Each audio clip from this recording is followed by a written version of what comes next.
التحيات لله والصلوات والطيبات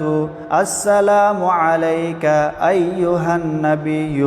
ورحمة الله وبركاته السلام علينا وعلى عباد الله الصالحين أشهد أن لا إله إلا الله وأشهد أن محمدًا عبده ورسوله اللهم صل على محمد وعلى آل محمد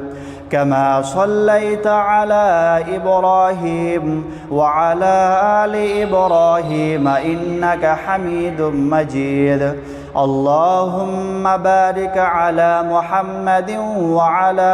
آل محمد كما باركت على إبراهيم وعلى آل إبراهيم إنك حميد مجيد اللهم إني ظلمت نفسي ظلما كثيرا ولا يغفر الذنوب إلا أنت فاغفر لي مغفرة من عندك وارحمني إنك أنت الغفور الرحيم